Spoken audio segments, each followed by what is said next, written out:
Hey, hello, hi. It's Jay once again. So I've received word after my last video. Some people wanted me to explain a word slash phrase that I use frequently. And since I don't feel like I'm personally qualified to do that, I've once again called in an expert. So without any further ado, Dr. Ebony M. Black. Good evening, afternoon, and morning. I'm Dr. Ebony M. Black, and the N is for Negro. Speaking of which, we shall talk about the N-word, but before we dive in, let's establish some ground rules real quick. Number one, in order to say it, you need at least one parent that is a part of the African diaspora. And number two, you need to know the history of the word before you form what I like to call the N-word policy. Wait, there's a policy for this shit now? Actually, yes, and it's a deep, nuanced subject. There is some people like Kyrie Irving who believe the word should be eradicated completely. Others are ambivalent but not against its usage. And then there's people like me who truly believe that the N-word is emblematic of the American culture from the black perspective. The N-word was used to degrade us, to separate us from everyone else, to make us less than. But then we took it, we flipped it, we made it something cool that no one could replicate. The N-word, to an extent, is kind of like collard greens. It was the scraps of the farms, not something no one could use because it was bitter. But we took it. After years, we learned how to cook it down. We learned how to season it. And I've never had collard greens from anyone else in my life who ain't black. Now, can I get an example, Dr. Black? I'm glad you asked. And yes, and today we shall cover a few. Number one, the hard ER.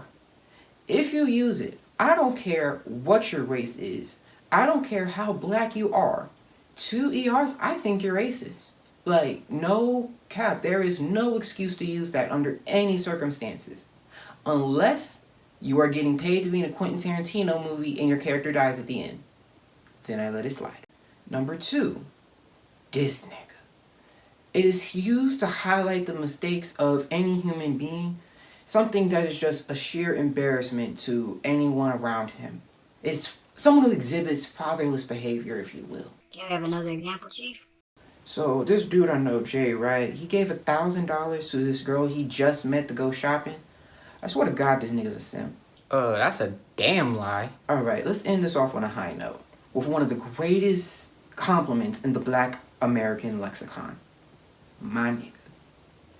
This does not imply ownership, unless it's said by a white person, which once again, aforementioned catch these hands.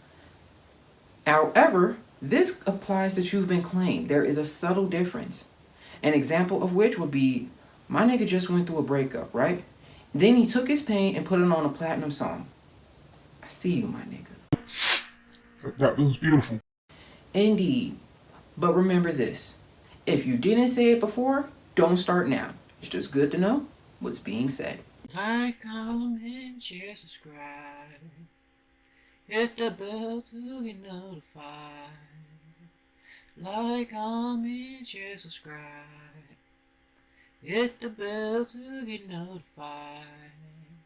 Outro, outro, outro, outro. Like, comment, share, subscribe. Hit the bell. Okay, hi. I forgot everything I said because when I looked in the actual phone, I look like I'm either an angel or Mr. Clean before he went bald. I am so sorry that this shirt is so bright. I look like a broke-ass Morpheus from the Matrix right now. Okay, hi. Hello, hi, it's Jay. I don't like to take or how it started. Why do I always talk so, calmly? I'm trying to relax you. I sound like I'm trying to stop a hostage situation.